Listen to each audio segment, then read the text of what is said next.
Hello students. आज की class में हम लोग वर्क चैप्टर के दूसरे टाइप के न्यूमेरिकल्स देखेंगे। एक तो हम लोगों ने देखा था नॉर्मल, जो कि आपने पढ़ा था W is equals to F into S. इस फॉर्मूले पे बेस्ड न्यूमेरिकल्स को हम लोगों ने डिस्कस किया था। आज हम लोग क्या करेंगे, उन न्यूमेरिकल्स को डिस्कस करेंगे जिसमें एंगल की बात की जाएगी।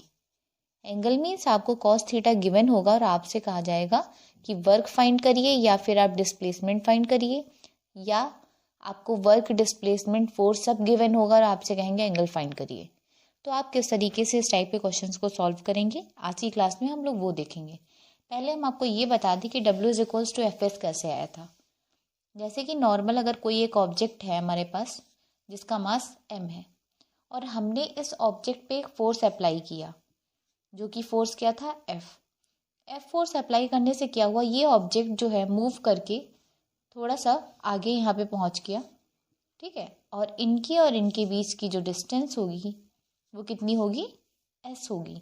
तो जो वर्क डन कहा जाता है, तो वर्क डन क्या होता है, फोर्स इनटू डिस्प्लेसमेंट। इसके अकॉर्डिंग आपका फॉर्मूला क्या आ गया, W is equals to F S आ गया। एफ हो गया और ये एस हो गया। तो नॉर्मल होता ये है कि इन दोनों के बीच में, जैसे कि आपने जो फोर्स अप्लाई किया था और जो डिस्प्लेसमेंट था, इन दोनों के बीच में एंगल कितना है, 0 डिग्री है, ठीक है। तो जब एंगल 0 डिग्री होता है तो नॉर्मल हम लोग फॉर्मूला यूज कर लेते हैं एफ इंटू एस। बट अगर एंगल 0 डिग्री नहीं है, मतलब कुछ और है, 30 डिग्री है, 60 डिग्री है या कुछ भी है, तो हम लोग फॉर्मूला कौन सा यूज करते हैं, तो फॉर्मूला यूज होता है W is equals to F S cos theta. ये फॉर्मूला आता है, ठीक है। और कॉस थीटा क्या होता है, theta is angle between F and S. Theta कोई भी एंगल होगा जो कि एफ और एस के बीच में होगा। मतलब सीधे सीधे ऐसा नहीं है कि आपने नॉर्मल सीधे से फोर्स लगाया और ऑब्जेक्ट भी आगे मूव कर गया। अगर आप किसी एंगल से, जैसे मान लो ऐसे आप फोर्स लगा रहे हैं, ठीक है, तो वो बॉडी किस तरीके से मूव करती है उसकी हम बात करेंगे। तो एफ, ये फॉर्मूला आपको यूज करने के लिए सबसे पहले तो आपको एंगल पता होने चाहिए। तो सबसे पहले एक एंगल का आप चार्ट बना लीजिए, जो वैल्यूज आपको लर्न करनी है, तभी आप इन न्यूमेरिकल्स को कर पाएंगे, ठीक है। तो कॉस थीटा, सबसे पहले हम 0 डिग्री की बात करेंगे, थीटा यहाँ पे रिप्लेस होगा, ठीक है। थीटा इक्वल्स टू या तो 0 डिग्री होता, या फिर 30 डिग्री, या 45, या 60, या फिर 90 डिग्री, ठीक है। ये कुछ एंगल्स हैं जो कि मेनली पूछे जाते हैं। और एक आप 180 डिग्री भी लिख सकते हैं। मेन आपके जो यूज़ हो रहे हैं वो मैं आपको बता रही हूँ, बाकी इनकी जो और वैल्यूज़ होती हैं वो थोड़ी सी कैलकुलेटिव होती हैं, बट आपको इतना ही यूज़ होगा। तो cos 0 की वैल्यू क्या होती है, 1 होती है। cos 30 की वैल्यू होती है 1 बाई, इसकी वैल्यू होती है √3/2। और cos 45 की वैल्यू होती है 1 बाई √2। cos 60 की वैल्यू 1/2, cos 90 0, और cos 180 की वैल्यू होती है -1। ये वैल्यूज़ आप लर्न करेंगे। जब आपको ये वैल्यूज़ लर्न होंगी तो आप इस पे बेस्ड न्यूमेरिकल्स को आसानी से कर सकेंगे, ठीक है। तो देखिए, सबसे पहला क्वेश्चन देखते हैं कि किस तरीके से हमें इस टाइप के क्वेश्चंस को सॉल्व करना है।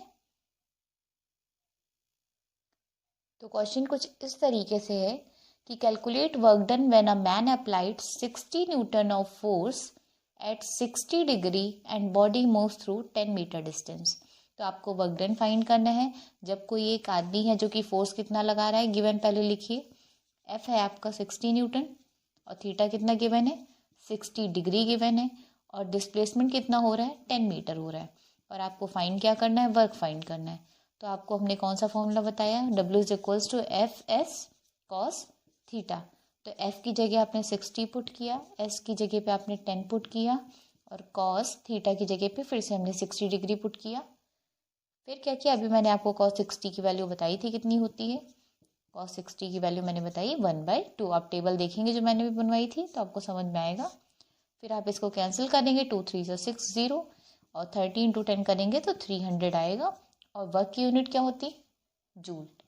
तो आपका आंसर कितना आ जाएगा यहाँ पे, 300 जूल आ जाएगा, ठीक। ये तो नॉर्मल सा था। अभी ऐसा हो सकता है कि वर्क भी गिवन हो, और क्या गिवन हो, फोर्स गिवन हो, और डिस्प्लेसमेंट गिवन हो, और आपसे क्या पूछा जाए, एंगल। तो कहने का सेंस आपको खाली इन्हीं चीज़ों को मतलब इंटरचेंज करना है और आपको आसानी से वैल्यू फाइंड हो जाएगी। उसमें कोई ऐसी दिक्कत नहीं है। बस आपको मेनली क्या याद होना चाहिए, जो मैंने आपको कॉस की टेबल अभी इससे पहले बनाई थी, वो वाली वैल्यूज आपको लर्न होनी चाहिए सही से। चलिए देखते हैं नेक्स्ट क्वेश्चन। नेक्स्ट क्वेश्चन देखिए, calculate the angle between the force and displacement. That means आपको क्या फाइंड करना है, आपको थीटा फाइंड करना है। एंगल पूछा गया है यानी थीटा फाइंड करना है आपको। फिर क्या कह रहा है, if 20 joule of work is done, मतलब वर्क कितना गिवन है, 20 जूल गिवन है। और क्या कहा गया, when 8 Newton of force is applied on it, तो फोर्स कितना गिवन है 8 न्यूटन, और बॉडी कितना मूव कर रही है, डिस्प्लेसमेंट कितना है 5 मीटर। तो आप किस तरीके से करेंगे, फिर आपने वही फॉर्मूला यूज़ किया, W is equals to F S cos theta. W की जगह आपने क्या पुट किया 20, F की जगह पे 8 और डिस्प्लेसमेंट की जगह 5, और कॉस थीटा आपको क्या करना है, फाइंड करना है। इतनी सारी चीज़ें आपको गिवन थी। तो कितना हो जाएगा 20/8 5 ज़ा 40, और फाइंड क्या करना है कॉस थीटा। आप जब कैंसिल करेंगे तो 0 0 कैंसिल, 2 1 जा 2, 2 2 जा 4। इसका मतलब क्या हो गया कि कॉस थीटा की वैल्यू आपको मिली है 1/2। तो अब आपसे एंगल कहा गया, मतलब थीटा कितना होगा, तो आप टेबल देख करके बताएंगे कि 1/2 किसकी वैल्यू होती है, कॉस 60 की वैल्यू होती है। तो आपने क्या किया, cos theta is equals to cos 60 लिख दिया। दोनों साइड से कॉस को जब हम हटाएंगे तो ये 60 डिग्री आएगा।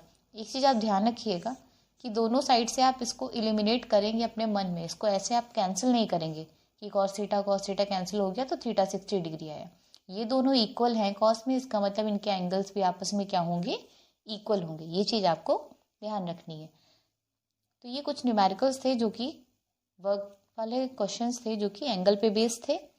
एक आपने देखा होगा कि क्वेश्चंस कुछ पढ़े होंगे कि कुली अगर कोई सामान लेकर के खड़ा है बहुत देर तक के, तो वर्क डन क्या होता है, उसमें आपने देखा होगा कि 0 आता है।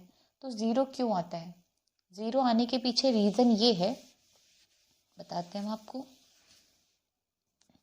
जैसे अभी आपको मैंने बताया W is equals to F S cos theta.